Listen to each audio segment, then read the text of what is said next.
Good afternoon, everyone. We are here this afternoon to brief you on the findings of U.S. Africa Command's investigation into the ambush of U.S. and Nigerian soldiers near Tango, Niger in early October 2017, and also to answer your questions. Before we begin, however, I would like to extend my deepest condolences to the families and loved ones of those lost in this attack.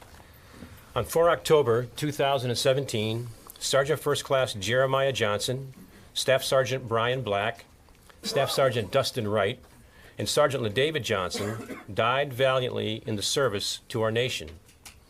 2 additional soldiers were also wounded in this attack. We honor their sacrifices and salute their courage.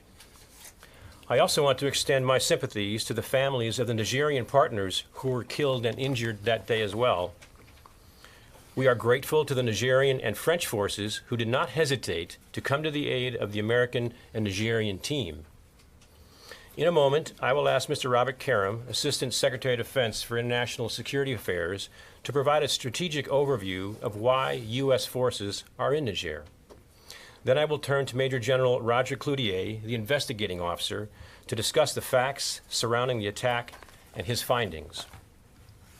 As the commander of U.S. Africa Command, I am responsible for all U.S. military activities of the 6 subordinate component commanders from the Army, Navy, Air Force, Marine Corps, and Special Operations Command, flag officer commanders in 53 of the countries on the African continent. Accordingly, I take ownership for all the events connected to the ambush of 4 October. Again, the responsibility is mine. In my duties as the combatant commander, I directed Major General Cloutier to conduct a thorough investigation of the attack near Tango. And over several months, from October 2017 to the end of January in 2018, the investigative team completed this complex and important task. I ensured it was conducted in a thorough, transparent, and professional manner. Our commitment, first and foremost, has been to provide a complete accounting to the families. Over the past several weeks, Major General Cloutier and a group of fellow soldiers met with each of the families to brief them on the findings of this investigation. With the conclusion of the investigation, it is my duty and obligation to make required changes and adjustments to how U.S. military forces conduct daily operations on the African continent. Consequently, I will ensure the lessons learned are communicated to all levels within AFRICOM, as well as within the component commands, and integrate these changes into our daily operational activities. Toward this end, after the events of 4 October, I directed a number of changes to further mitigate risk and improve readiness of U.S. forces in Africa. It is important to note we did this prior to the conclusion of the investigation and did not wait to take action. While operational security considerations preclude me from identifying some specific details, I would like to share several examples of the changes with you. First, I have ensured service members operating within the AFRICOM area of responsibility understand the intent and the guiding principles of the by, with, and through strategic approach when working with our allies and partners. The fundamental principles of this framework are critical to an enabling approach to security assistance. By, with, and through emphasizes employing U.S. military capabilities in a supporting role, enabling African partner nations to address their security challenges. To be clear, our emphasis is to help our partners so they can credibly provide for their own defense. We specifically place U.S. forces in a supporting role and not as participants in direct combat. Second, I have directed additions to the minimal equipment requirements for the Special Operations team that work for Special Operations Command Africa, ensuring that their security posture is enhanced. This includes increased firepower for force protection.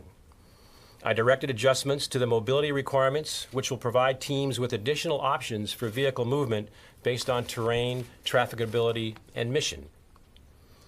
Third, in conjunction with the commander of Special Operations Command Africa, I directed a comprehensive review of the concept of operations process used by the Special Operations component.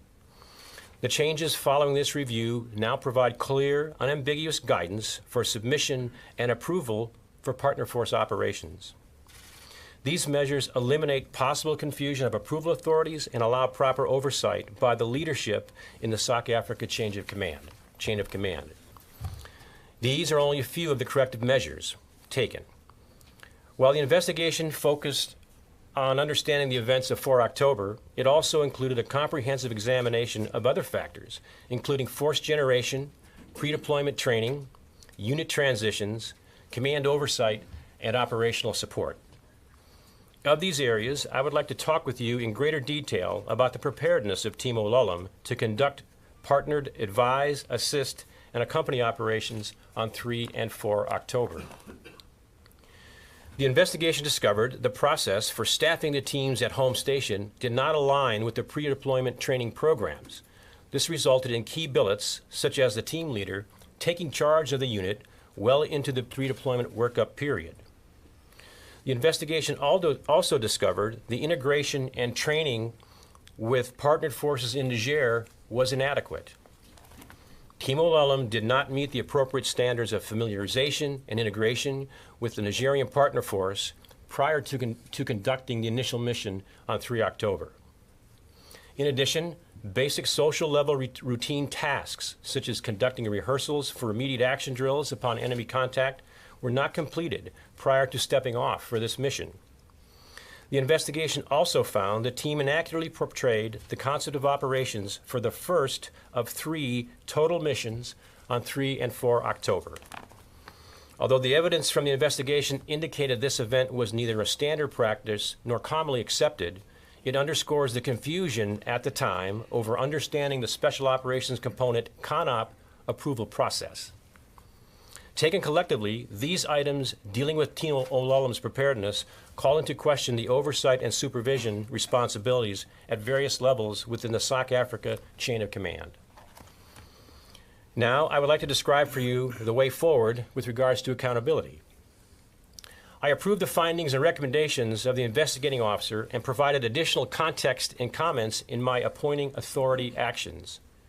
I subsequently forwarded the material to the Secretary of Defense through the Chairman of the Joint Chiefs of Staff, and the Secretary concurred with all findings and recommendations. Accordingly, the Secretary directed AFRICOM to implement recommendations specific to my responsibilities as the combatant commander without delay. The Secretary also directed Special Operations Command in Tampa, Florida, and the United States Army to address matters related to organizing, training, and equipping of Special Operations personnel for deployments. The Secretary then provided Special Operations Command and the U.S. Army with specific guidance to consider all appropriate remedies as the law and regulations permit to ensure appropriate actions are taken with regards to accountability, including any issues that may not have been addressed in the investigations. It is important to underscore the fact that AFRICOM, SOCOM, and the Army have already taken steps to improve in a number of areas. AFRICOM, SOCOM, and the Army will provide the Secretary a status report on all these matters within 120 days. At this time, I'd like to turn to Mr. Karem for his opening remarks. Thank you, General Waldhauser. The United States military has had a presence in Niger, providing support to their security forces off and on for more than 20 years. Our focus in recent years has been on the Al-Qaeda, Boko Haram, and ISIS threats across the Sahel region. In the wake of conflicts in Libya and Mali, this threat has evolved and it has expanded. Today, approximately 800 DoD personnel are in Niger, a country that is nearly twice the size of Texas, in support of a region-wide, multinational effort largely focused on building the capacity of local security forces to counter terrorist threats across the region. Of the 800 personnel, only a small fraction are Special Operations Forces engaged in efforts to train and equip our partner forces or to provide, advise, assist, and accompany support for Nigerian forces. None of these Special Operations Forces are intended to be engaged in direct combat operations. The majority of DoD personnel in Niger are supporting air operations at the airfield in Niamey or construction of an airfield in Agadez.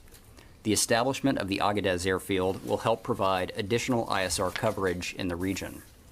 Our Special Operations Forces in Niger seek to enhance the effectiveness of our local partners so they can address the terrorist threat in the region before terrorist groups take root.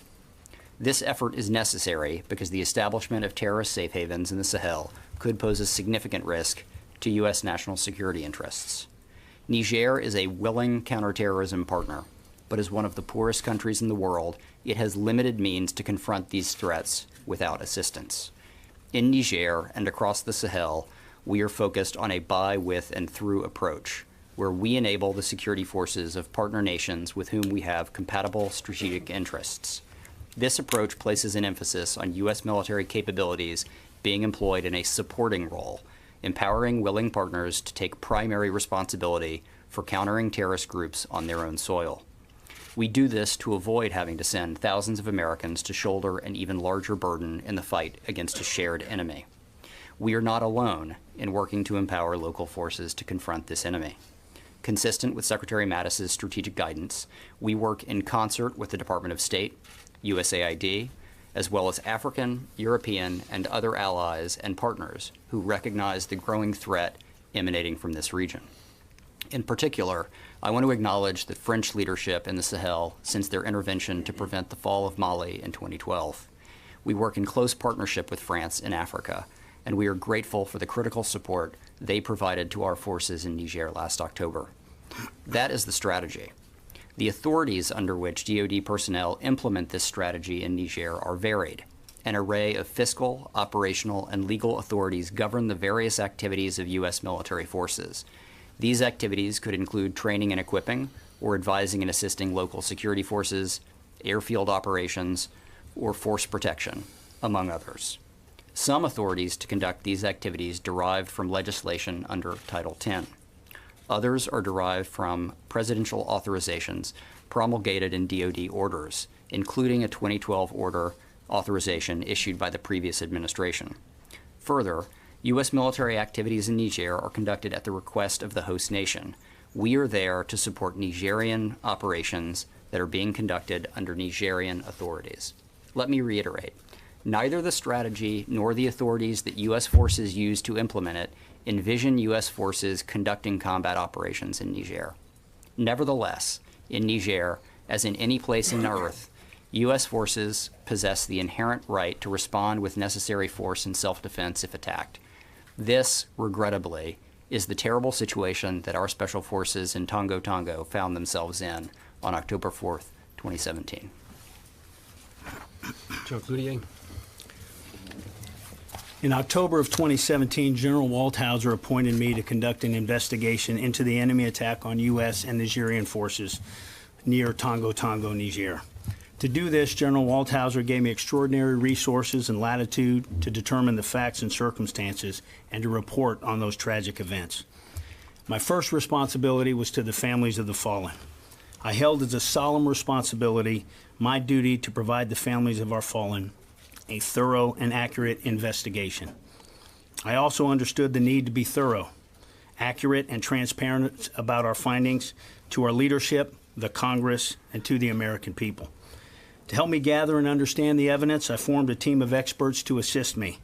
The team included Special Forces officers, intelligence officers, doctors, attorneys, Nigerian language and cultural experts, communication specialists, and air planners. I also consulted with the U.S. intelligence community. Over the course of this investigation, we interviewed 143 witnesses, including 37 American and Nigerian survivors of the attack. We interviewed every eyewitness that we could find, including villagers in Tongo Tongo and members of the American, Nigerian, and French militaries. We assessed and weighed the credibility of the testimonial evidence by corroborating eyewitness accounts with physical, photographic, and video evidence. We traveled to 6 countries, analyzed thousands of pages of documents and photographs, and watched hundreds of hours of video evidence. We reviewed news reports about the attacks and pursued leads to confirm or deny those reports. We returned to the site of the attack to conduct an investigative site survey. Along with Nigerian investigators, we spoke with Tongo Tongo villagers and collected evidence in a 5-square-mile area surrounding the attack site. We were accompanied by a Nigerian survivor of the attack and the commander of the Nigerian response forces, who walked us step by step through the events of the attack. The site survey was critical to our investigation. We found the ambush site and the surrounding areas to have been largely undisturbed. We collected physical evidence from the site of the attack and locations from where each of our heroes fell, and we submitted this evidence for forensic analysis. No single survivor of the attack that we interviewed had a complete picture of the events of the 3rd and 4th of October. It took a tremendous volume of evidence to corroborate the accounts and to establish the facts. The report and its exhibits contain more than 6,300 pages of evidence. As a result, I can say with confidence that no one has a better grasp on what happened in Tongo Tongo than the members of my team. But in spite of our efforts, there's limits to what we have learned.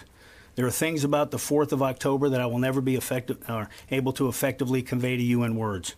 My description of the events today will not do justice to the bravery of the men involved.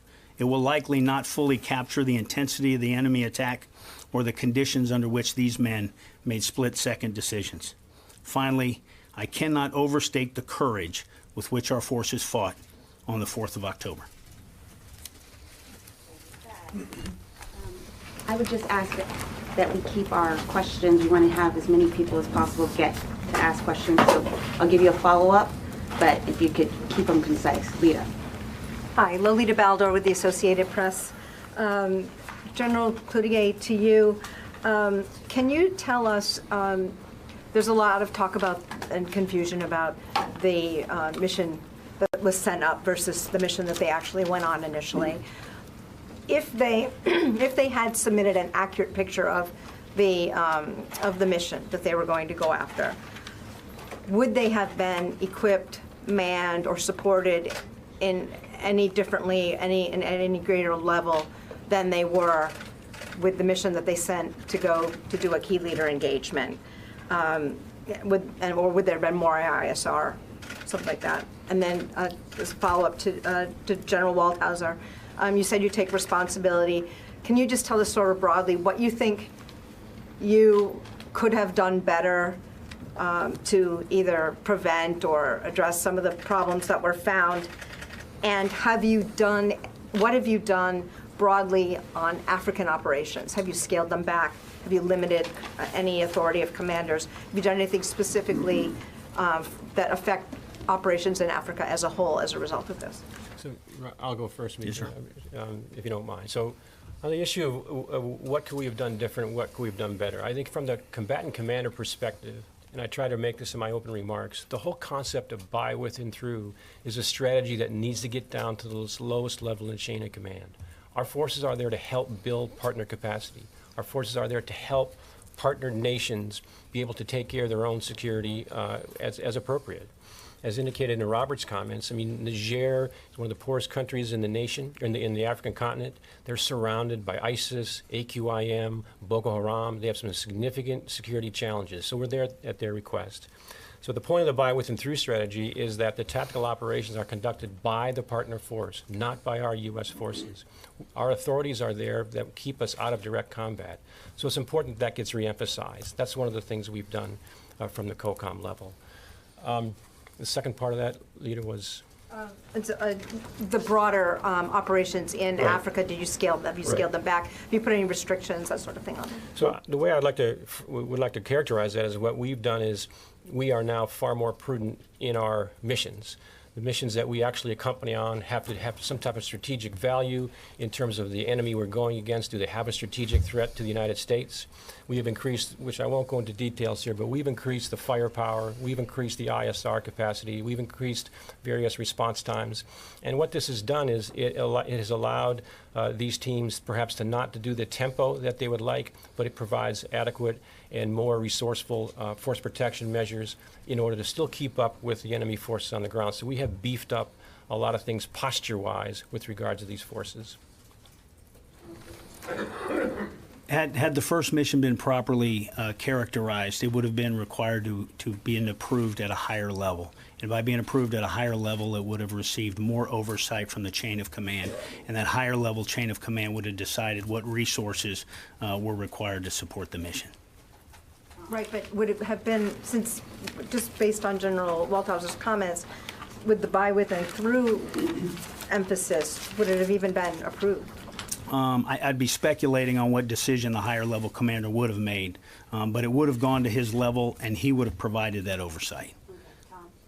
General Waldhauser, when you look at this report, you read contradicting and ambiguous operational process, approval process, lack of attention to detail, quality control, lack of situation awareness, planning problems, training problems across the board with the special operators in Africa. So in layman's terms, how would you characterize this? Are they sloppy? Are they cowboys? Are they taking too much risk? What would you tell the American people about this? So let me take the training issue first.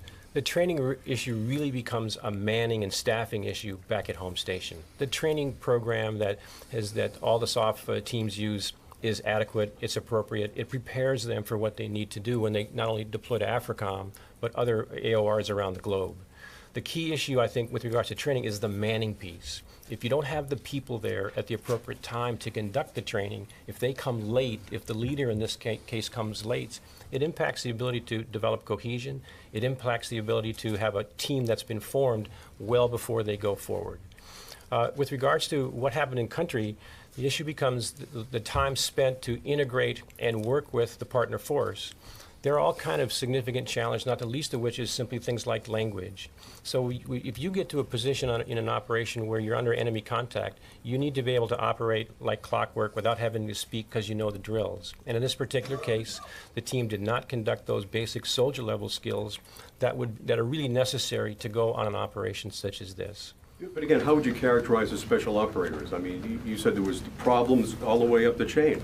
Are they sloppy? Are they? How would you characterize them? So in this particular case, what the investigation shows is that the CONOPS, for example, that was... I'm talking about in general with Right. special operators in Africa. How would you characterize their behavior? I think generally, from my observations and the evidence that this investigation found, is that special operators are doing a fantastic job across the continent. They work under some extreme conditions.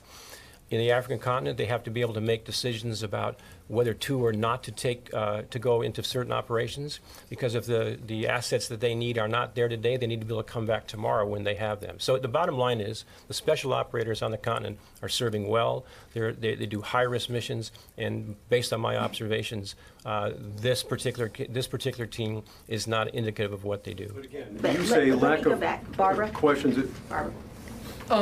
General Cloutier and General Waldhauser, a couple of specific questions. Noting none of us have actually seen the report, and you said very little about precisely what happened here. Let me ask a couple of very specific questions, if I may. First, is it accurate that they filed a false report saying that they were going to go after a high-value target and that they were not authorized to do that mission? Can you explain that? My second question is, can you tell us how long, once the battle broke out, specifically, how long it took to get medevac and QRF rescue forces to the Americans, and why did it take so long? What was that time frame? And my last question is, fundamentally, I do not understand something here. You have described that you now are adding additional equipment, weapons, firepower, vehicles, rechecking training. How do you put a team out there that doesn't have that? It's 2017. You know you're in an area. This is not a regrettable instance. This is an instance where you already know you're in an area where terrorists operate, otherwise you wouldn't be there. How is it that you have put a team out there that doesn't already have the necessary firepower, weapons, and vehicles that you're now going to give them? If you could answer those three questions.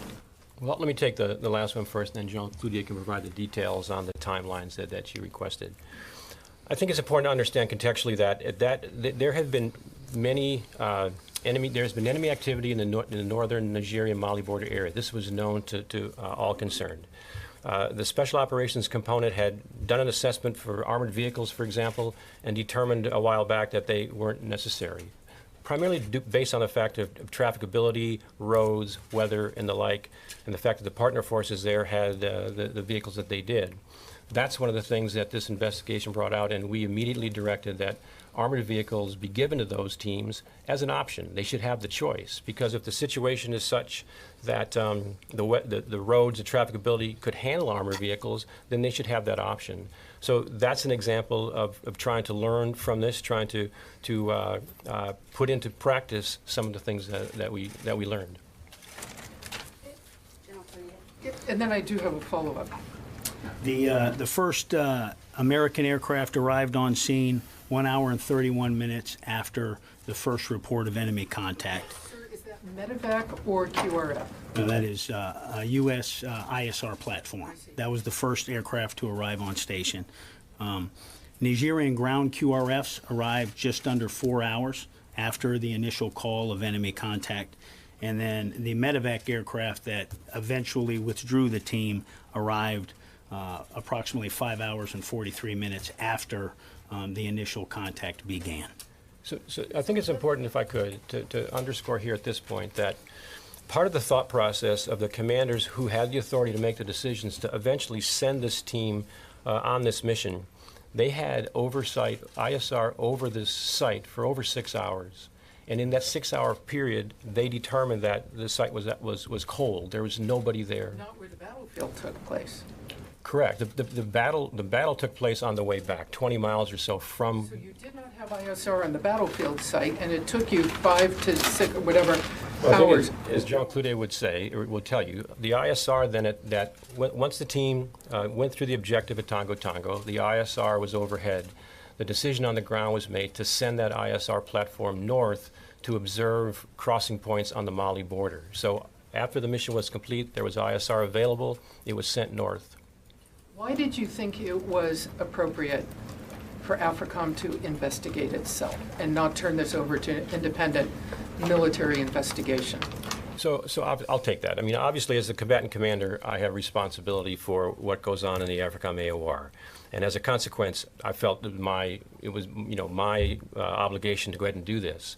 I'm well aware of the optics, but if you compare it, that's why I talk a little bit about the components. So we have a 2-star-led Special Operations Component Commander who runs operations of Special Operations Force on the continent. So we essentially, it'd be like a division going to investigate a regiment or a battalion. So knowing that, General Cloutier, and I think if given the opportunity today to show you what he's learned and so forth, I think it'll underscore that he, in fact, did a transparent investigation, that he got all the facts, and I'm very confident that his job was done thoroughly and without any type of prejudice. So I don't view it I don't view it as AFRICOM inspecting itself or investigating itself. It's my responsibility as a commander to do so, and in the early stages when we discussed this was determined to be the appropriate way to go. Dan Lamont. Gentlemen, thanks for your time. Dan Lamont with the Washington Post. A couple questions on transparency. At this point, we're 8 months out or so from this. We have 8 pages and 8 pages alone. I know there's a longer report. I know there are 6,000 pages that probably need to be declassified and worked through. Can you provide us any timeline on when that might occur? And furthermore, we have a video that's been released by the Pentagon today. It's significantly shorter than what was shown to Congress earlier this week when speaking with Congress members. Why was that video shortened, and will that be released as well? Well, I'll take the first one on with regards to when the investigation will be finally released. Actually, I'm not quite sure. I mean, we could have waited until that was all redacted, which is a very laborious process, line by line, for 6,000 pages. We've hired additional help to help us complete that at AFRICOM. But what we want, but instead of delaying, what we wanted to do was get the information to the families after this amount of time. General Cloutier's investigation was about 3 months. The review process took the time that it did because it's complex. And the chairman and the secretary, to get their arms around it, needed to have time to just process all the information. So we wanted, we wanted to get the information to the families. We're working to get the investigation redacted, and I can't tell you today exactly when that will be. Yeah, I'm going to have a follow-up for General Cloutier, but first, General Waldhauser, I'm a little bit confused here. You've said at several points you're accepting responsibility. At the same time, we have these 2 lower-level captains, 03s, that made the decision to file false paperwork. Who's to blame? Is it the lower-level captains, or is it the overall culture within AFRICOM that allowed this to happen? Well, let me try to explain it this way. As a combatant commander, I have certain roles and responsibilities from the strategic perspective, and I'm responsible for all U.S. military operations on the continent. That said, we have component commanders then who is in their charge, Special Operations Command Africa in this particular instance. It's his responsibility, his job to conduct, oversee the special operations all over the continent. Moreover, we also have in this particular case, you have the Army, the service provider who trains, organizes, and equips. They have a role in this. And you have Special Operations Command out of Tampa who also has a role in this as well. So I have responsibilities as a combatant commander. The service has responsibilities. The other COCOM in this case has responsibilities. So that's how it works. You're describing a pretty diffuse set of responsibilities. Will anyone be held accountable? The Secretary was very clear, and as I tried to make in my opening remarks, the Secretary is very clear as designating the Army and SOCOM to take all specific means within the law and regulations to identify and ensure appropriate accountability takes place. And that includes anything that may not have been addressed in the investigation. So the accountability itself squarely rests on the shoulders of the Army and United States Special Operations Command as directed by the Secretary. And General Cloutier, just to follow on the timeline, the 3 different missions that are described, could you walk us through when those happen and when those change? For example, when did they go from the first mission, whether it was key leader engagement or the kill or capture, when did that get shifted to the backup QRF and then ultimately then to the 3rd mission, which was site exploitation? Right, so the first mission begins at approximately 05:59 hours on the morning of the 3rd. They complete that mission at approximately 1400 on the afternoon of the 3rd. As they are traveling back to base, that first mission is complete. They receive a change of mission at approximately 1800. From there, they begin moving north on their second mission to serve as a QRF, and then they receive a change of mission at about 01 on the morning of the 4th. In that 5:59, that initial mission, what are they going out to do? Are they going out to do killer capture, or are they going out to do key leader engagement? So that first mission was the one that was not properly characterized. It was characterized as a civil military reconnaissance when it was actually focused on the ISIS GS sub-commander.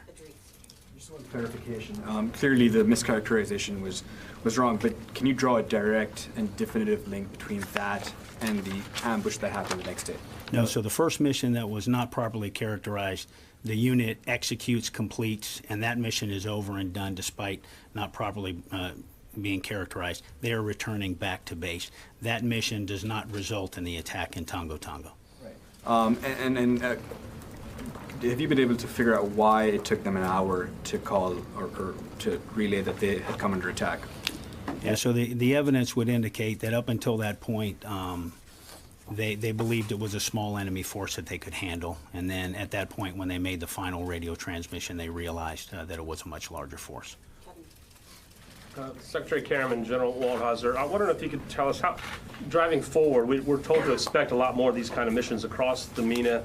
It's a very large area. How much is this incident an indication of any lack of resources or attention that's needed? You mentioned a lot of changes, including training and force protection, but do you have enough to do what's being asked of you across such a large area in the future? And is a policy in place that either prevents future incidents like this or connects to the rest of government for the ultimate goal of these missions, which is supposed to be greater security?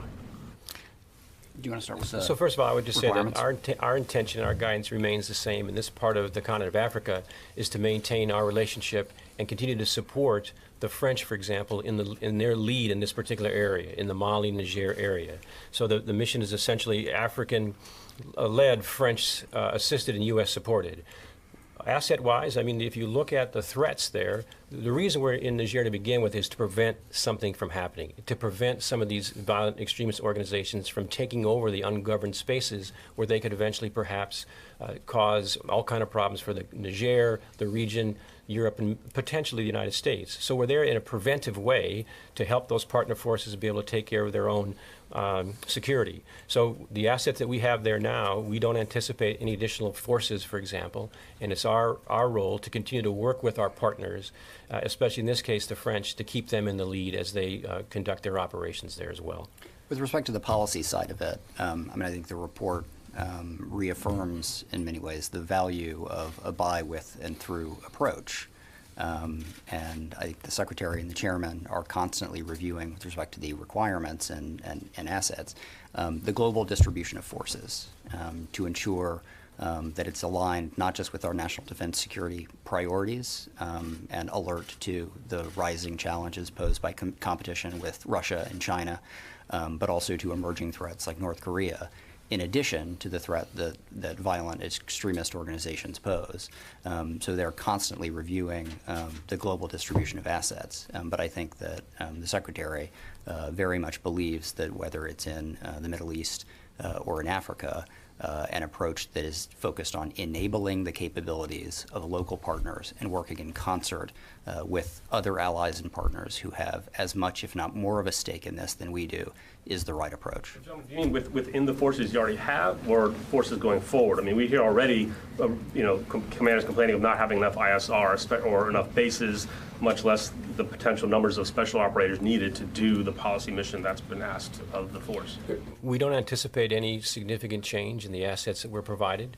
I think that, as I tried to indicate earlier, the mindset in terms of direct combat operations conducted by the partner force, and if there are occasions where we would accompany, then if the resources aren't available, or if the team does not believe, or if the leadership within the chain of command who has the approval authorities on these, if they don't have what they need to come back the next day, when and if they have the assets they need. Hi, Louis Martinez with ABC News.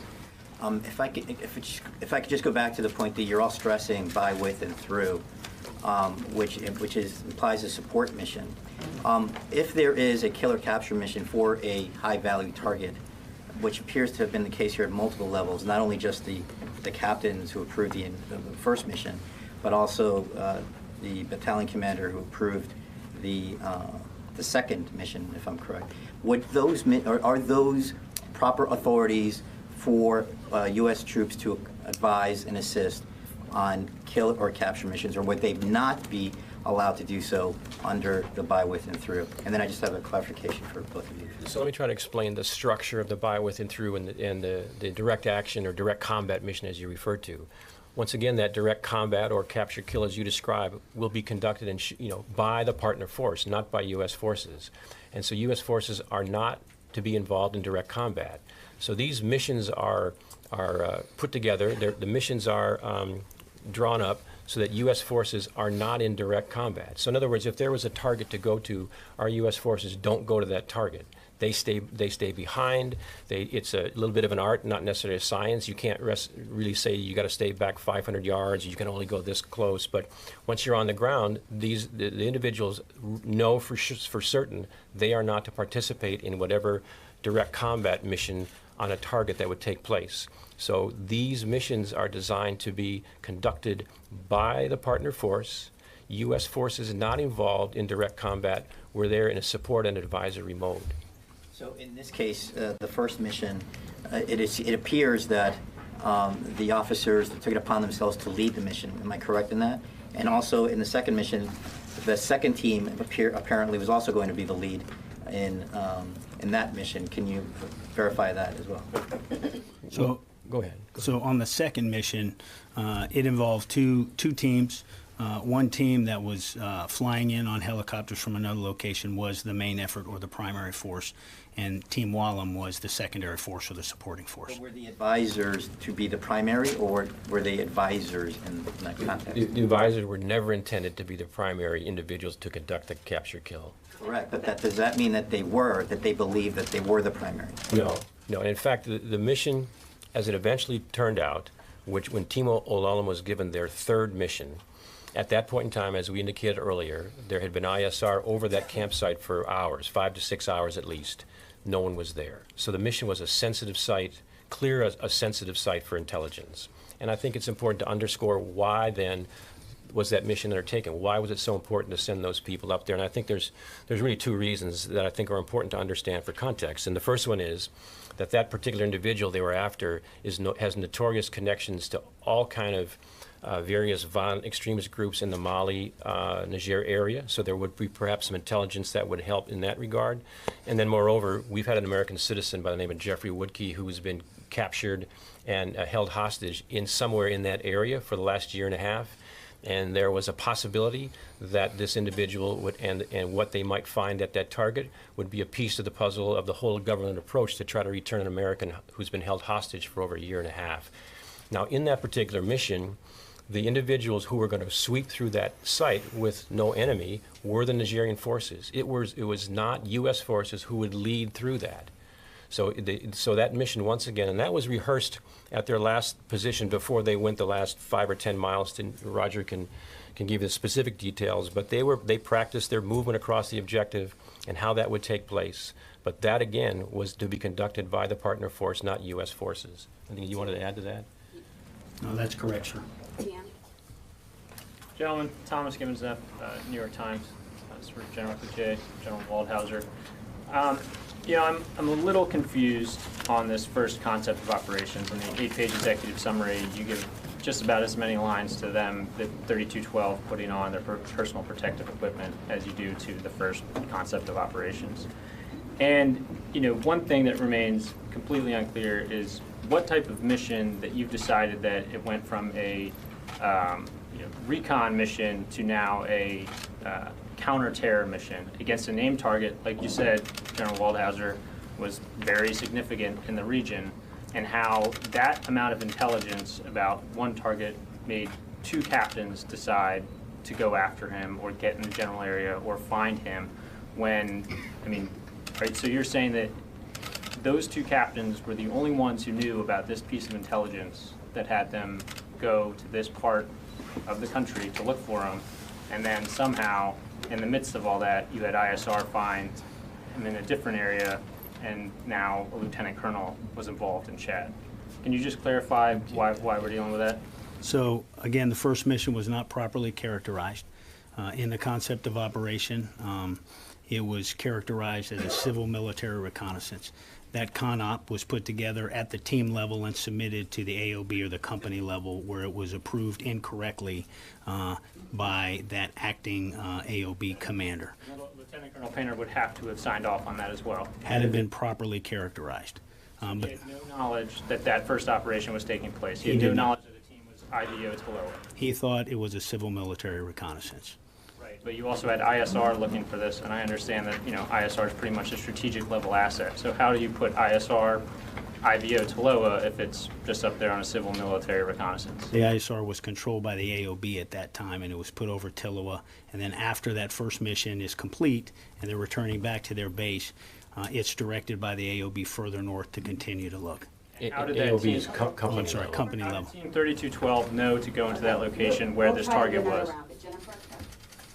General Cloutier, can you explain in layman's terms what were the key mistakes that were made from your point of view? What did they do wrong after your investigation? And General Waldhauser, have you or will you recommend punishment for those involved in these mistakes? And are you recommending that those who died be considered for Valor Awards? Well, I think the first point is that all of our soldiers fought valiantly that day. And there were a series of contributing factors to what occurred in Tongo, but none of those contributing factors are the direct cause of the enemy attack in Tongo. The direct cause of the enemy attack in Tongo is that the enemy achieved tactical surprise there, and our forces were outnumbered approximately 3-1. So there's a series of findings that we have identified from pre-deployment training through the relief in place, the transfer between the outgoing team and the incoming team, some basic soldier skills and requirements that they should have executed, as was previously addressed by General Waldhauser. There was the concept of operation that was not properly characterized, and then there were some processes at all levels of the chain of command that need to be improved. When you say mischaracterized the plan, did they basically lie about what they were doing? That's not what the evidence indicates. It indicates, that's not what it indicates. General Waldhauser? With regards to the punishment, so it's very clear, the Secretary's direction that SOCOM will eventually, well now, have the responsibility for taking appropriate action to ensure accountability. In the investigation 23 findings, there are, I think, 3 findings that call out certain individuals for activities, the CONOP piece, for example, that is clearly unacceptable. the recommendation by the investigating officer, by General Cloutier, is to SOCOM for appropriate action, and that's the appropriate response. I mean, we don't recommend punishment, we recommend appropriate action. So there are 3 cases in there that will be dealt with by SOCOM. Then moreover, following on to that, SOCOM has been tasked that anything that's not in the investigation identified in that regard, that they should take a look at that as well. So these chain of command issues, with regard to oversight, for example, for some of the integration training with a partner force that didn't take place, I'm sure this is something that will be looked at very closely, because that has to be taken very, very seriously. Now, with regards to the awards, I think it's important to answer that, is that the short answer is yes, there will be awards. And one of the reasons it's taken a while is because we didn't get involved in the award process while the investigation was ongoing, because that would have led it crossways with information and the like. So the chain of command from the unit up through, I believe it's going to go through through SOCOM. SOCOM will be the final adjudicating authority, but there will be awards for valor in this case. Which awards are you recommending? At the moment, we at AFRICOM don't recommend the award. If we're in the approval process, we will. But at the moment, to be quite honest, I'm not sure if we're in the process, because we're going to use the same chain, if you will, that CENTCOM uses, is what we're going to use, and whether or not we get a chop on that is to be determined.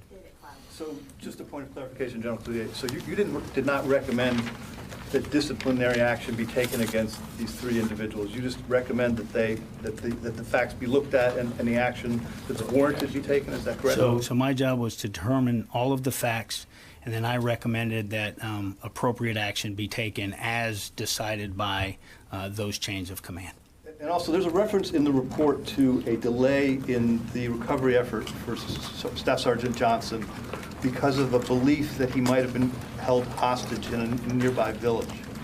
What happened there? Tell us more about that. What's the nature of this report, and how much did it delay the recovery effort? So the search for Sergeant David Johnson began immediately, as it did with our first 3 fallen heroes.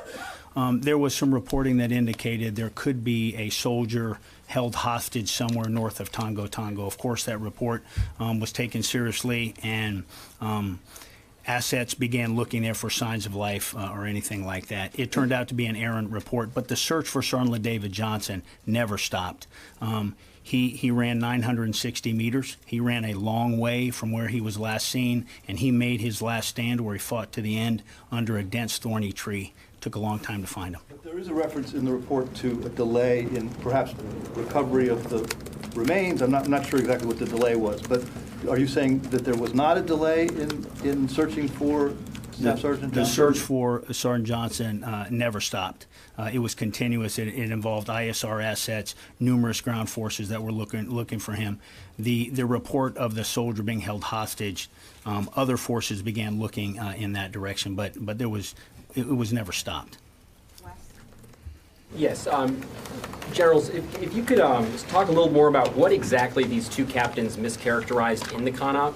I mean, is it the title of the CONOP? Is it the content inside of it? Is it something like a level 0 CONOP being described as a level 1 CONOP? I mean, what did they mischaracterize exactly, and how did that slip through?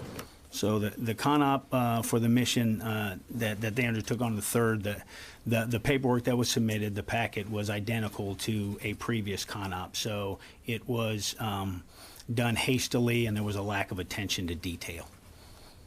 And if I could do a follow-up on that, why did they do that? I mean, did you ascertain any motives as to why they filed this false or sloppy CONOP? It wasn't a deliberate intent to deceive. It was lack of attention to detail. David Martin. That was my question. Right. Well, Jeff.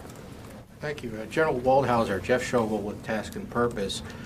Will any commanders in a supervisory role who are part of the chain of command face disciplinary or administrative action for leadership failures that contributed to this incident? That will be up to SOCOM to decide. And again, in the report, there were 3 or so specific findings, as General Cloutier just described, that discuss about appropriate action. Inappropriate for us at this point in time to say specific punishments, but again, the chain of command responsibilities will be looked at with the agency the Secretary designated, which is SOCOM, to do that. And one quick follow-up: do you believe any of the U.S. service members who fought in this incident deserve to be recommended for the Medal of Honor? I don't have that level of detail at this point in time, and that will come up from the process. Sir, my finding indicates that there were numerous acts of extraordinary bravery that occurred on that day, and they should be adjudicated as SOCOM deems necessary. There were acts of bravery. Sirs, good afternoon. I'm Tom Cloutier with Talk Media News. You mentioned U.S. forces and that Nigerian forces were outnumbered 3-1. Is this the largest force U.S. troops have faced in country? The short answer is yes, and that's that's the tactical surprise that we talk about. And part of the thought process of the commanders who approved this mission, yes, it was a dangerous area. Yes, they knew the activities went on there, but they had never seen anything in this magnitude: numbers, mobility, and training. It was a total tactical surprise, and how that took place. Tom Watkins. Hi, thanks. Tom Watkins, AFP. Can you just talk a little bit more about the French involvement? How many Mirages were there? How low did they fly? And why they didn't engage the enemy? So there were two French Mirage aircraft. First of all, the French response played a significant role in our soldiers surviving. Two French Mirages responded. They conducted 4 shows of force, and they put their aircraft right at treetop level, and they were instrumental in driving the enemy forces away. The situation on the ground was unclear. There were communications issues, so their ability to communicate with the team on the ground, to know exactly where U.S. soldiers and Nigerian soldiers were versus the villagers of Tongo made the situation on the ground unclear, and so they couldn't clearly identify targets, so they didn't engage. So the pilots couldn't speak to the ground forces? They could not.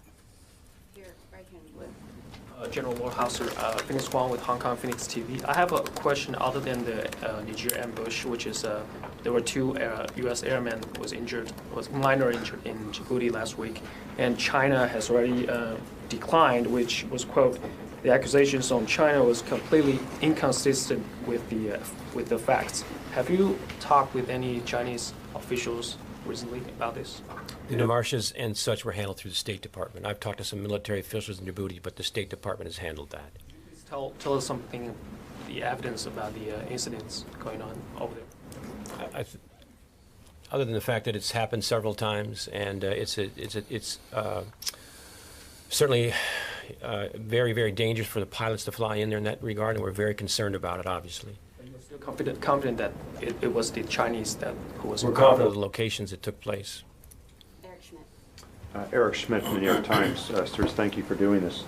Just to help unpack a little bit of this timetable and the second and third activities they're involved in, General Cloutier, you said at 1800 on 3 October is when they got the second mission.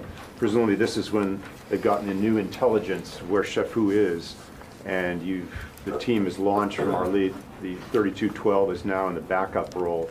But you've also talked about the ISR soak over this area at some point determines the campsite is cold. When is that determined, and how does that relate to then the subsequent remissioning at 0100 on 4 October when it's just turned into a site exploitation? And then I have a follow-up. So Team Wallam arrives at their QRF, their Quick Reaction Force location, at approximately 2300 hours. Team Arlet is en route on aircraft at that time, and that's when the weather turns bad and they're forced to abort. So they get the new mission at approximately 01. So during that 2-hour period, ISR is still over that objective area. And in that 6 hours of continuous ISR, they observe no enemy activity. So they receive a change of mission at approximately 01 or 1 in the morning, and then they begin moving north to clear what we have called objective north. What is it determined the campsite is? Shefu is in the wind. He's gone. When they receive the new mission, that's when the battalion commander makes the decision to send them north. But I think you're referring to no activity at the site is what, no activity. This is the second 2300? At 2300, Team Arlet has to abort the mission and return to base. And then between 2300 and 01 the next morning, there's continuous ISR, and that's when the battalion commander makes the determination that there's no enemy there, and they can move forward and clear the mission, or clear the objective. So by the time they establish their position as the QRF, they're waiting for the assault force to come. They're still under the belief that Shifu may be in that area? There's No, sir. There was no indications that the enemy was there, even though Team Arlet was going to fly in. Okay, and then second, just to follow up, if I can, we talk. Thank you. Hi, Courtney Cubey from NBC News. A couple questions. I know you don't want to speculate on prior paperwork, or the paperwork, you know, if it would have been approved, if they had actually filled it out saying that it was going after a key leader as opposed to a recon mission, but had prior missions like that been approved for this unit? Was there a history of them going on these kinds of missions where they were actually looking for an individual? This particular team, Team Olalam, no. To my knowledge, I'd have to check that, but to my knowledge, they had just been in the country for about a month. They had done 2 previous key leader engagements, which is, as General Cloutier explained, kind of where that CONOP came from. But this was their 3rd mission, and consequently, the first of this nature. It's fair to say that prior missions to go after a key leader had never been approved, or had just never been submitted? I'm sorry, not a key leader to go after a HVT had never been submitted or approved. Do we know? The current team had not done a mission like this. The previous team had done missions like that. And then if I could ask you, there have been reports that, I know that it specifically lays out that they were never captured alive, any of the individuals who were killed, but do you have any indications that they were actually in the hands of ISIS at any point, or there was an attempt by ISIS to remove any of the remains? Yeah, the evidence is pretty clear that, you know, our fallen heroes were stripped of any serviceable equipment, and 3 of our servicemen, 2 were found in the back of an enemy vehicle and 1 beside it. So they were driven off by French aircraft, and so the evidence indicates that there was an intent to take them with them. Is there any video of that or anything that you have, or is that just all based on the French Mirage? That's based on the forensics from the Nigerian ground QRFs that arrived and found them in that way. Okay, so we're going to do this really quickly. So Jack? Generals, thanks very much. Question about the ISR. You talked about how the ISR was over the campsite. It was determined it was cold. But at any point, was the ISR monitoring the route that the team was going to take as they headed back? And if so, if not, why not? Is that something that's been changed where the routes are monitored more closely now, given that you had this campsite where you thought you had Shifu and then they left? They could have been elsewhere in the area. So as the team completes its mission on the area we define in the report as Objective North, that's the area just south of the Mali border, they're complete with their mission at about 8:30 in the morning, and as they get ready to depart to return back to their base, the team commander directs the ISR that he has overhead to return to the border area to look for crossing points, areas where the enemy is crossing back and forth over the border. So ISR was over him. It's directed to move north to the border. Thank you. I have a couple clarifying questions, please. You said that 3 were found near a vehicle, that their remains were found, suggesting that there was an attempt by enemy forces to take control of their bodies. Is that then fair to say that Sergeant David Johnson was never in enemy hands and his remains were never in enemy hands? And also, go ahead, I'm sorry. Sorry, and also Dan had asked earlier about a video that had been produced to sort of spell out what happened, and that the one presented to the Hill was, I believe, 22 minutes long, and the one that has been presented to us was 10 minutes long. Given that you've talked a lot about transparency, can you help us understand why that video was cut by half? Let me just, if I can, I'll take the video question first. The video that was shown to Congress is 21 minutes in length. It's extremely detailed. It goes into a lot of specific activities right there on the ground. I think the thought process was that today would have been, I don't know, too much information and maybe not, in other words, more time to take questions. Can we get it anyhow? We'd like it. We'll review. Corey? I'm sorry, my first question wasn't answered? Her first question. So Sergeant David Johnson, first of all, died actively engaging the enemy. He was never captured alive. His hands were never bound.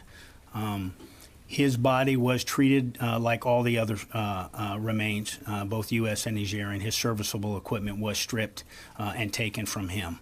But he was never in enemy hands alive. They did have access to his remains and took his equipment. He was in the same spot that he died in, essentially. Absolutely. Okay. clarifying Wait. question. I'm trying to get to as many people as I can. Corey. Thanks. General Waldhauser, Corey Dixon, Seven Straits. Can you talk about the current state of this group of ISIS-GS? Have U.S. or Nigerian forces engaged with them since? And you know, what changes? Well, you've talked about the changes, but have you targeted this group at all in Niger since? Well, ISIS-GS is one of the many violent extremist groups in that particular region of the Mali-Niger border.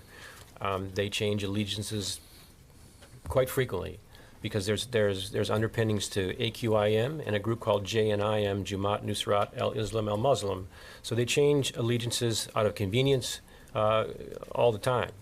I think it's noteworthy to point out that they did not take responsibility for this until sometime, I believe, in January.